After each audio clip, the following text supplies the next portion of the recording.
Welcome back and this is day 3 in Malaysia. Early morning തന്നെ ഇന്ന് ഇറങ്ങിയിട്ടുണ്ടായിരുന്നു ജെന്നിങ് ഹൈലൻഡ്സിലോട്ട് cover ചെയ്യാൻ വേണ്ടിയിട്ടായിരുന്നു.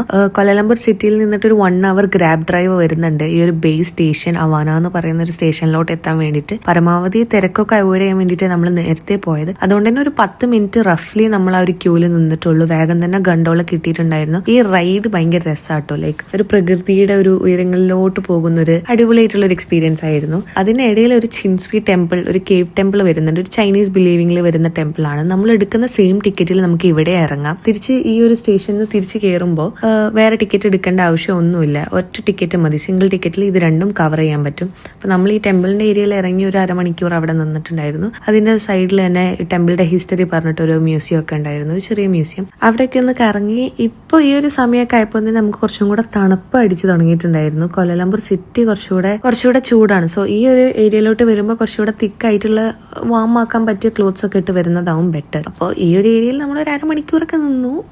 ഒരു പ്രത്യേകത about Malaysia is that most places, tourist ആയിട്ടുള്ള പ്ലേസസ് എല്ലാം ഫ്രീ ഓഫ് ടിക്കറ്റ് ആണ്. അതായത് ഈ ഗണ്ടോള റൈഡിനുള്ള ടിക്കറ്റ് മാത്രമേ നമ്മൾ എടുത്തിട്ടുള്ളൂ. അവിടെ പോയി നമ്മൾ കണ്ട ബാക്കിയൊന്നും നമുക്ക് ടിക്കറ്റ് എടുക്കേണ്ട ആവശ്യം വരുന്നില്ല. അങ്ങനെ ഈ ഒരു ഗണ്ടോള റൈഡ് പോയി അവസാനിക്കുന്നത് ഒരു മോളിലാണ് കേട്ടോ, ജെൻഡിങ് മോളിലാണ്. ഈ മോളിൽ തന്നെ ഒരു എൻട്രൻസ് വഴി നമ്മൾ പുറത്തിറങ്ങുകയാണെന്നുണ്ടെങ്കിൽ വേൾഡ്സ് ഫസ്റ്റ് ഹോട്ടൽ ഒരു കോംപ്ലക്സ് എന്തൊക്കെയോ ഉണ്ട്. അങ്ങോട്ടേക്ക് കയറാൻ ടിക്കറ്റ് എടുക്കണം. പിന്നെ അത് കഴിഞ്ഞ് നമ്മൾ ഈ സൈഡിലുള്ള തീം പാർക്കിലും ഇവിടൊക്കെ ഒന്ന് കയറി കറങ്ങിയിട്ടേ ഉള്ളൂ. ടിക്കറ്റ് എടുത്ത് ഉള്ളിൽ കയറിയിട്ടില്ല. അത് അഗൈൻ ഇങ്ങനത്തെ നമ്മൾ ഇഷ്ടം നോക്കിയിട്ട് കയറിയാൽ മതി, ഒന്നും കമ്പൽസറി അല്ലല്ലോ. നമുക്ക് ഇഷ്ടമല്ല എന്നല്ല, നമുക്ക് അപ്പൊ അതിന്റെ ഒരു ഇത് തോന്നിയില്ല. അതുകൊണ്ട് നമ്മൾ അവിടെ കയറിയിട്ടില്ലായിരുന്നു. പിന്നെ നേരെ വന്നത് ബട്ടു കേവ്സിലാണ്. അഗൈൻ ഇവിടെയും ഫ്രീ ആണ്. ഇതിന്റെ സൈഡിൽ കുറച്ച് ആളുകൾ നമ്മളെ വഴി തിരിച്ച് വിടാൻ നോക്കും. ഇതാണ് നാച്ചുറൽ കേവ്, ടിക്കറ്റ് എടുത്താൽ ഇവിടെ കയറാം എന്ന് പറഞ്ഞിട്ട്. അതിലൊന്നും പോയി വീഴണ്ട. ഈ ഒരു 200 സ്റ്റെപ്സ് കയറി മുകളിലെത്തുമ്പോൾ കാണുന്നതാണ് ഈ നാച്ചുറൽ ആയിട്ടുള്ള ടെമ്പിൾ. അപ്പൊ നമ്മൾ ആ ഒരു ലൈക്ക് 200 സ്റ്റെപ്സ് കാണുമ്പോൾ വിചാരിക്കുമ്പോൾ കയറാൻ പറ്റില്ല അങ്ങനെയൊക്കെ തോന്നും. പക്ഷെ ഞങ്ങളൊരു 10 മിനിറ്റിൽ കയറിയിട്ടുണ്ടായിരുന്നു. യൂഷ്വലി എല്ലാവരും ബട്ടു കേവ്സ് കവർ ചെയ്തിട്ട് ജെൻഡിങ്ങിലോട്ട് പോകാറാണ്. കാരണം ഇത് രണ്ടും കുറച്ചും കൂടെ ഔട്ട്സ്കേർട്സ് ഓഫ് കോലാലംപൂർ സിറ്റിയാണ്. സോ ഇത് രണ്ടും ടൂർ പാക്കേജസ് ഒക്കെ ആണെങ്കിൽ സെയിം ഡേ കവർ ചെയ്യും. അവർ ബട്ടു ഫസ്റ്റ് ജെൻഡിങ് സെക്കൻഡ് അങ്ങനെയാണ് ചെയ്യാറ്. പക്ഷെ ഞങ്ങൾ നേരെ ഉൾട്ടയാണ് ചെയ്തത്. ഞങ്ങൾക്ക് അത് ബുദ്ധിമുട്ടൊന്നും തോന്നിയിട്ടില്ലായിരുന്നു. കാരണം ബട്ടു കേവ്സിൽ അവിടെ എത്തിയപ്പോഴാണെങ്കിലും അത്യാവശ്യം കുഴപ്പമില്ലാത്തൊരു വെതർ ആയിരുന്നു. നമ്മൾ പോയത് ട്വിൻ ടവറിന്റെ താഴെയായിട്ടാണ്. കുറച്ച് പിക്ചേഴ്സും വീഡിയോസ് ഒക്കെ എടുത്തിട്ട് അതിന്റെ അടുത്ത് തന്നെ ഞങ്ങൾ ഒരു തമിഴ് റെസ്റ്റോറന്റ് സ്പോട്ട് ചെയ്തപ്പോൾ അവിടെ കയറിയിട്ട്